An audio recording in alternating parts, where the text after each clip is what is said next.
Hello everyone, I am Jyoti Jha and welcome to NCERT the mind. तो आज हम लोग पढ़ेंगे क्लास 3 हिंदी चैप्टर 3 चांद वाली अम्मा का क्वेश्चन आंसर। तो चलिए पढ़ना स्टार्ट करते हैं। इससे पहले मैंने आपको चैप्टर पढ़ा दिया है, तो आज क्वेश्चन आंसर बताऊंगी। तो चलिए स्टार्ट करते हैं। अब इसमें देखिए क्या है कि तुम्हारी कल्पना से पहला प्रश्न है कि बूढ़ी अम्मा चांद पर क्यों चढ़ गई होगी। तो क्यों चढ़ी होगी, उत्तर लिखेंगे कि बूढ़ी अम्मा ने सोचा होगा कि पता नहीं आसमान उसे कहाँ ले जाएगा। वह समझती थी कि चांद से वह पृथ्वी पर चली जाएंगी। वह आसमान से पीछा छुड़ाने के लिए चांद पर चढ़ गई होगी। ठीक है। दूसरा प्रश्न है कि चांद वाली अम्मा झाड़ू क्यों नहीं छोड़ना चाहती थी। तो चांद वाली अम्मा झाड़ू इसलिए नहीं छोड़ना चाहती थी क्योंकि उसके पास एक ही झाड़ू था। तीसरा है चित्रों को देखकर बताओ कि अम्मा के साथ कौन कौन रहता था।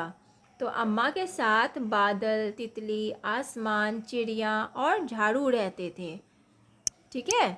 चौथा प्रश्न है कि आसमान बार बार आकर अम्मा की कमर से क्यों टकराता था। तुम्हें क्या लगता है। उत्तर लिखेंगे कि आसमान बार बार आकर अम्मा को छेड़ने के लिए उसकी कमर से टकराता था। आसमान को शरारत करने में मज़ा आता था। पहले के समय में आसमान इतना ऊंचा नहीं होता होगा। हमें लगता है कि आसमान के पास ऊपर नीचे जाने की शक्ति थी। ठीक है। अब उसके बाद है रूठ ना मनाना। प्रश्न है जब बूढ़ी अम्मा उड़ी जा रही थी तो उन्होंने आसमान को हर तरह से मनाने की कोशिश की। बताओ उन्होंने क्या क्या कहा होगा। ठीक है। अब क्या क्या कहा होगा, तो देखिए। अरे बेटा, यह क्या कर रहे हो, घबरा कर। बेटा, मैं नीचे गिरकर मर जाऊंगी, मुझे छोड़ दो, गिड़गिड़ा कर। तू छोड़ता है या नहीं, गुस्से से। ठीक है। पहले तो घबराकर बोली, उसके बाद गिड़गिड़ाकर बोली, फिर गुस्से से बोली। ठीक है। इस तरह से उसने बोला। उसके बाद देखिए, बेटा मुझ बुढ़िया को ले जाकर क्या करोगे, मुझे छोड़ दो, अब मैं तुम्हें नहीं मारूंगी। ये तरकीब सूझने पर, जब उसे तरकीब सूझा, फिर उसने इस तरह से बोला। अब देखिए घूरना। तो प्रश्न है कि अम्मा उसे घूरकर देखती तो आसमान थोड़ा हट जाता। कब कब ऐसा होता है जब तुम्हें कोई घूरकर देखता है। जैसे मेरा दोस्त मुझे घूरकर देखता है जब मैं उसका मजाक उड़ाता हूँ। अब देखिए उत्तर, मेरे पिता कब देखते हैं, मुझे घूरकर देखते हैं जब मैं शरारत करता हूँ। मेरे शिक्षक कब देखते हैं, इस तरह से मुझे घूरकर देखते हैं जब मैं पढ़ाई नहीं करता। मेरी बहन या मेरा भाई, तो मेरी बहन घूर कर देखती है जब मैं बड़ों से झगड़ा करता हूँ। ठीक है। तो इस तरह से लिखेंगे। उसके बाद है दम लगाकर हाइसा। प्रश्न है कि रस्साकसी के खेल में दो टोलियों के बीच में खूब खींचातानी होती है। कुछ और खेलों के नाम लिखो जिनमें दो टोलियाँ खेलती हो। ठीक है। तो जैसे कि रस्साकसी के बीच में आपने देखा होगा कि एक रस्सी होता है और दोनों साइड से लोग रहते हैं, तो खींचातानी होता है। ठीक है। इसी तरह से आपको और भी खेल का नाम बताना है जिसमें कि दो टोलियां होती है, दो टीम होता है। तो जैसे आप खो खो, कबड्डी, शतरंज, क्रिकेट, तो ये सारे लिख सकते हैं जिसमें कि दो टीम होती है। ठीक है। इसके बाद है साफ सफाई। प्रश्न है कि घर की सफाई करने के लिए किन किन चीज़ों का इस्तेमाल होता है। तो देखिए झाड़ू, पोछा, पानी, फिनाइल, ब्रश, तो ये सारी चीज़ की ज़रूरत होती है सफाई करने के लिए। इसके बाद है किन किन मौक़ों पर तुम्हारे घर का सारा सामान हटाकर खूब ज़ोर शोर से सफाई होती है। तो किन किन मौक़ों पर, कोई त्यौहार होता है तभी होता है। तो जैसे कि नवरात्र, दीपावली, विवाह, जन्मदिन और मेहमानों के आने पर घर का सारा सामान हटाकर खूब ज़ोर शोर से सफाई होती है। ठीक है। इसके बाद है ये मौके खास क्यों होते हैं। तो देखिए, दीपावली सबसे बड़ा त्यौहार है जो साल में एक बार आता है। मेरा जन्मदिन भी वर्ष में एक बार आता है। घर में पार्टी का आयोजन किया जाता है। विवाह तो प्रायः जीवन में एक बार ही होता है, इसलिए घर की साफ सफाई की जाती है। इन मौक़ों पर मेहमान भी आते हैं। नवरात्रों पर प्रायः घर में देवी माँ का आगमन होता है। इस उपलक्ष्य में कीर्तन का आयोजन भी किया जाता है। मेहमानों के सामने घर साफ सुथरा होना चाहिए, ठीक है, इसलिए साफ सफाई की जाती है। इसके बाद है सफाई के काम से जुड़े हुए शब्द सोचो और लिखो। जैसे झाड़ना, तो धोना, पोंछना, रगड़ना, चमकाना, तो ये सारे आप लिख सकते हैं। उसके बाद है काम कौन करता है, ठीक है। बूढ़ी अम्मा अकेली रहती थी, उन्हें घर का सारा काम अकेली ही करना पड़ता होगा। उन कामों की सूची बनाओ जो उन्हें सुबह से शाम तक करने पड़ते होंगे। यह भी बताओ कि तुम्हारे घर में यह काम कौन कौन करता है, ठीक है। तो अब देखिए यहाँ पे है सूची बनाना है, लिस्ट बनाना है।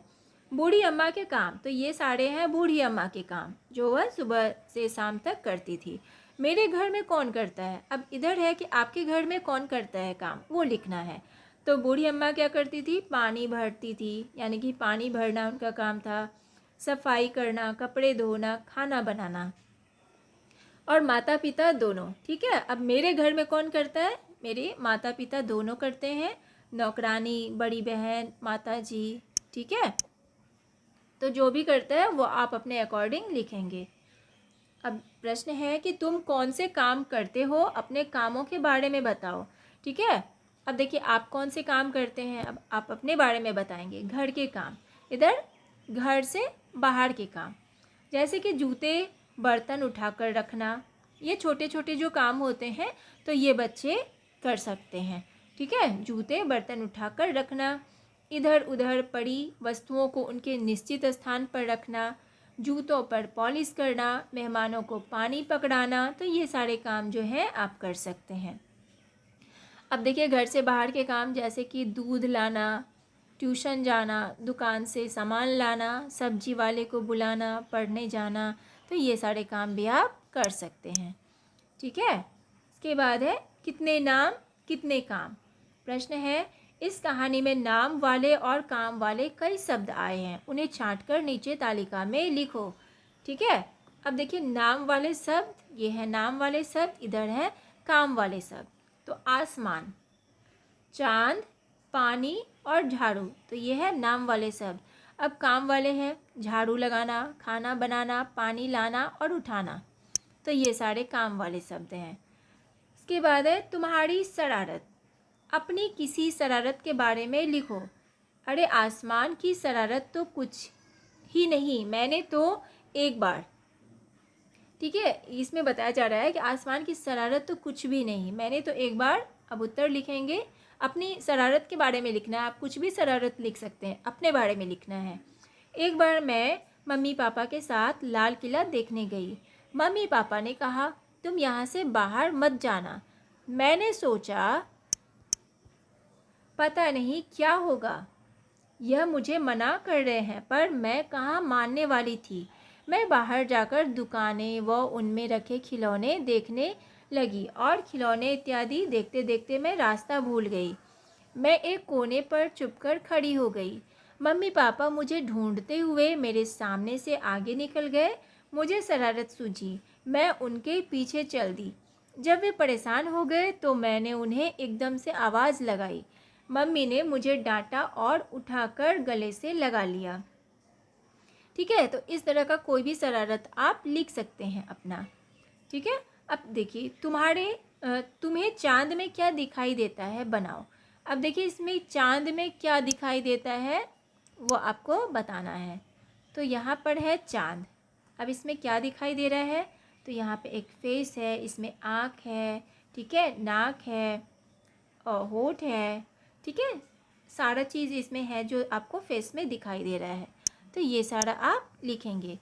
तो ये आपका जो है ना क्वेश्चन आंसर वो कंप्लीट हो चुका है। तो आपको कैसा लगा पढ़ के मुझे ज़रूर बताइए। अच्छा लगा हो आपको मेरा पढ़ाना तो मेरे चैनल NCERT द माइंड को लाइक सब्सक्राइब कीजिए और पास में दिए गए बेल आइकन को भी प्रेस कर दीजिए ताकि NCERT से रिलेटेड हर वीडियोज़ आपके पास समय से पहुँचती रहे। और मैंने एक नया चैनल अपना स्टार्ट किया है जिसका नाम है बाल कहानियाँ हिंदी। अगर आपको कहानी में इंटरेस्ट है तो आप उस चैनल को भी सब्सक्राइब कर सकते हैं और आप ढेर सारी कहानियाँ देख सकते हैं। तो प्लीज़ सब्सक्राइब कीजिए बाल कहानियाँ हिंदी। तो मिलते हैं नेक्स्ट वीडियो में, तब तक के लिए bye, take care, thanks to watch my video.